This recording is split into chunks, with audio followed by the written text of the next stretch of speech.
O deputado Nicolas Ferreira participou de um importante podcast nos Estados Unidos, onde chocou o apresentador com seus números nas redes sociais e expôs os abusos do STF e do governo Lula. Assista até o final para entender a repercussão dessa entrevista. And we were at CPAC a couple days ago, 2 days ago.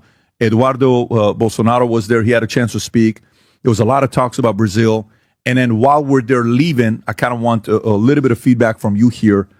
An hour after we are done with the interview with Jair Bolsonaro, we're sitting there, hey, 38 years, cool, poisoning, Lula, you're seeing all that stuff being talked about.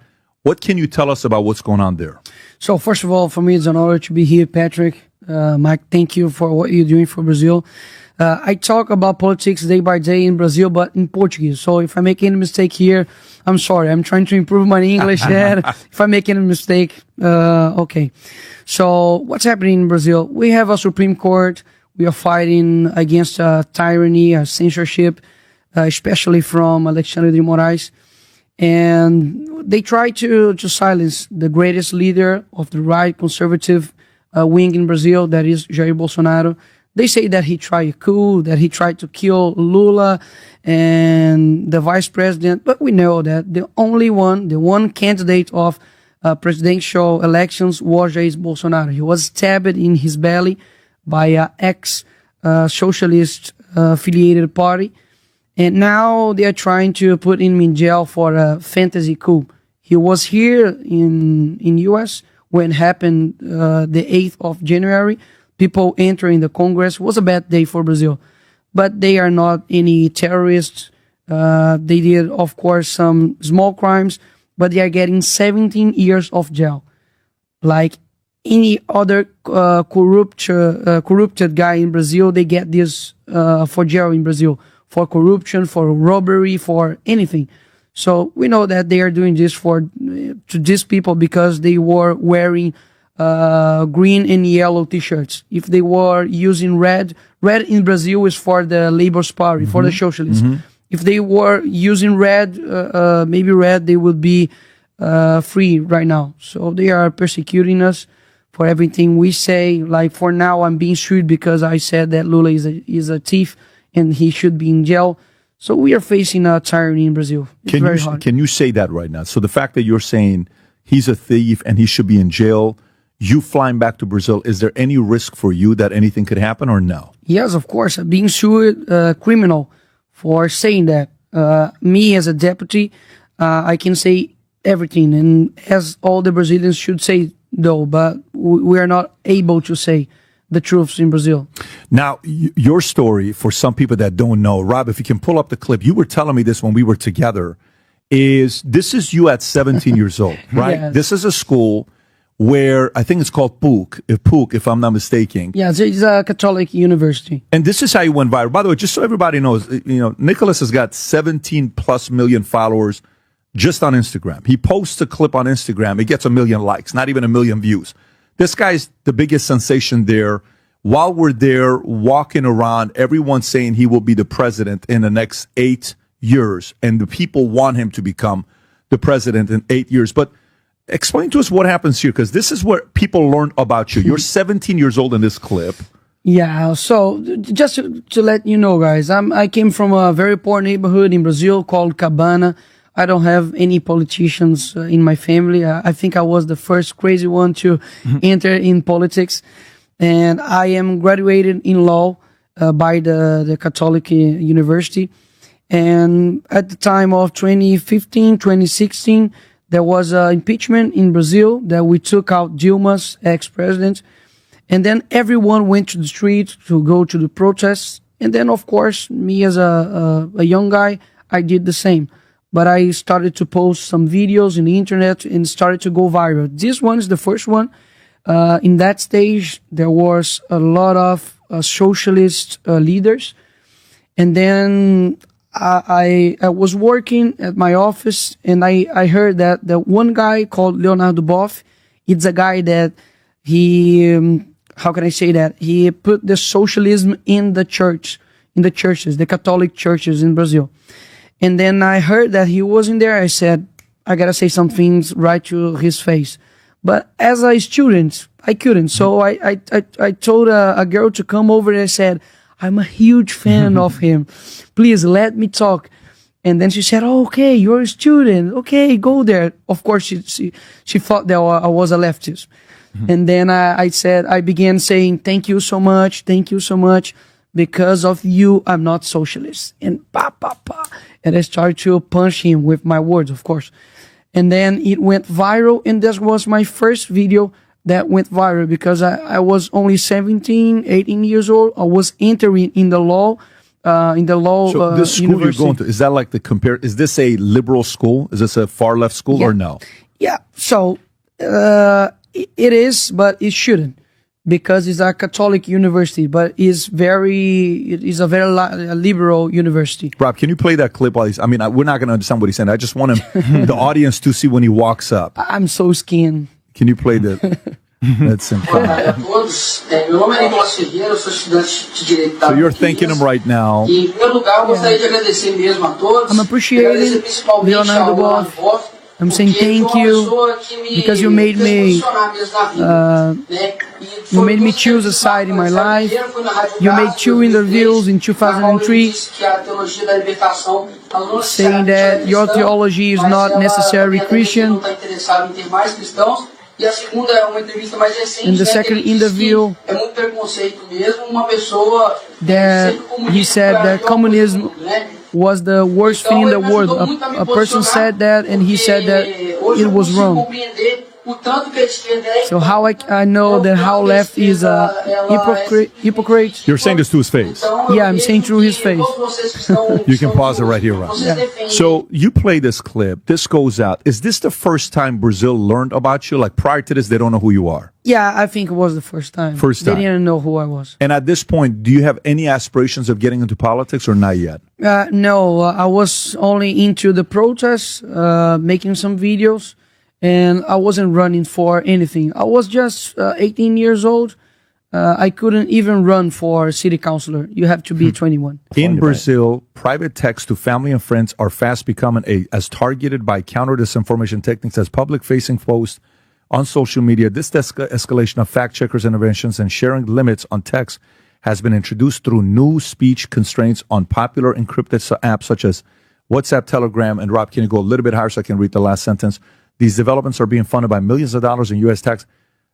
Nikolas, did you feel this and did you see this happen in Brazil? Yes, of course. Our superior electoral court, they made a lot of decisions that was bad for Bolsonaro. For example, when Alexandre de Moraes announced that Lula won in the superior court, there was another judge called Benedito da Silva.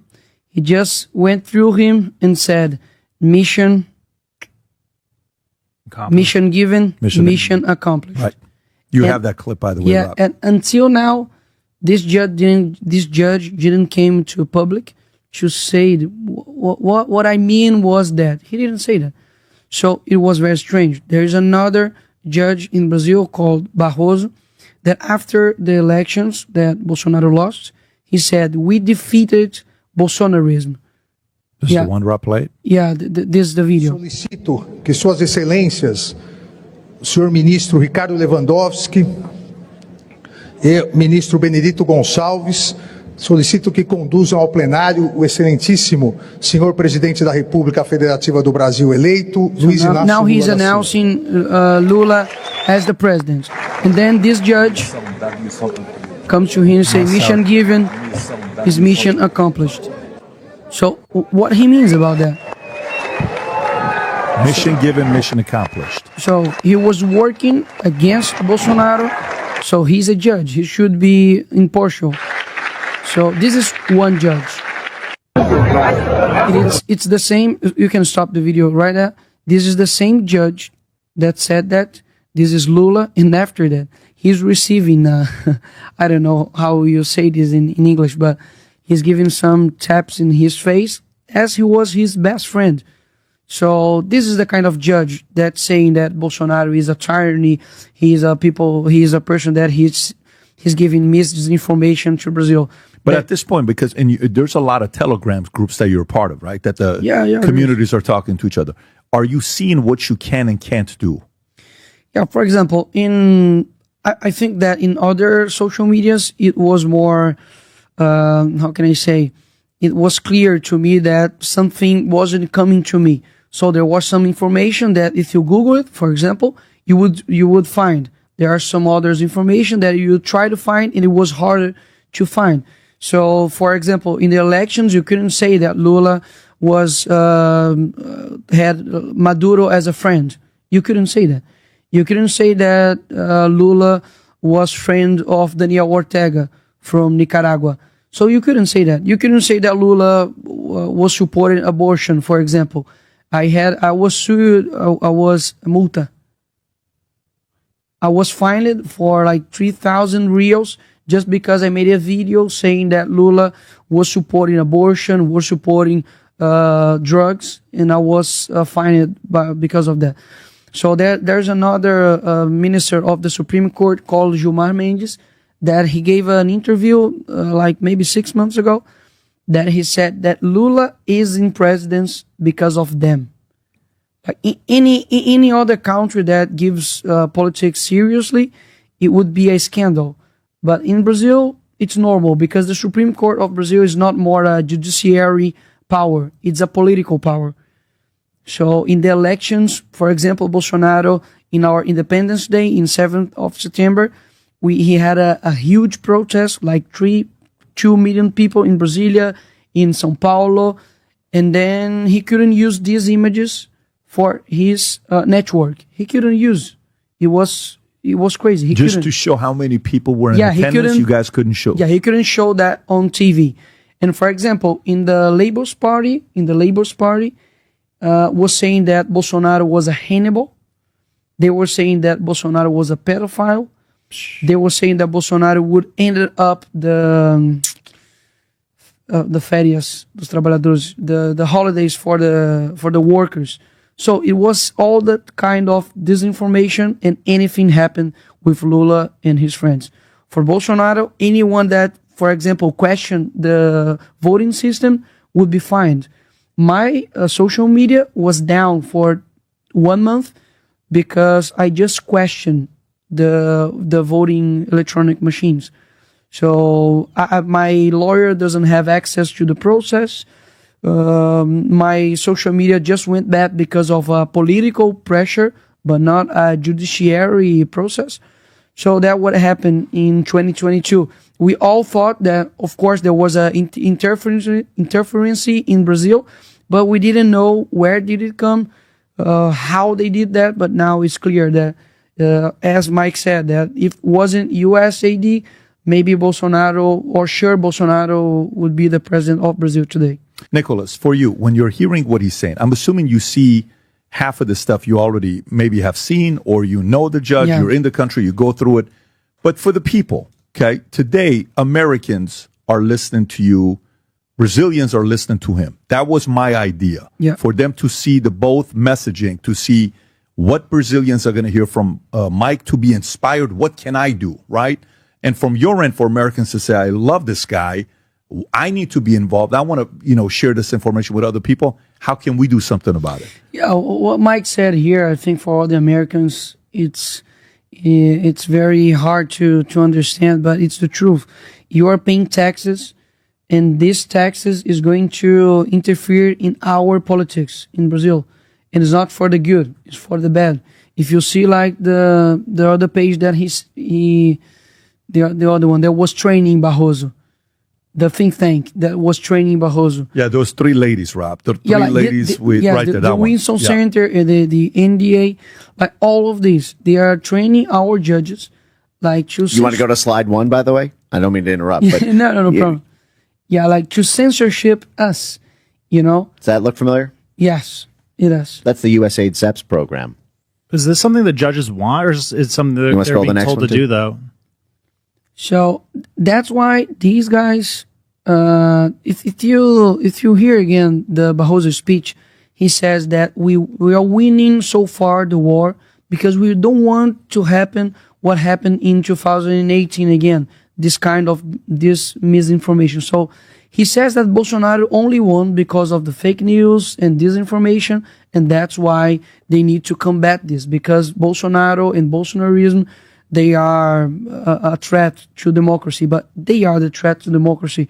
So your taxes are paying the tyranny in my country. That's what's happening. So these guys are interfering in our politics, and for the bad. As I was saying, I don't want them to interfere in nothing, either in right or neither in left, because we want a free country, a sovereignty country. And that's why day by day they try to censorship us. For example, if you put the other slide that says the rating unapproval of Brazil, of Lula's, yeah. This thing, it's from 14 February of this year. Approval rating of Brazil's Lula's falls to 34 for 35. And this is the reason of that, it's mainly because a video of me that I did on Instagram. I posted a video on Instagram because in Brazil, informal work is very widespread.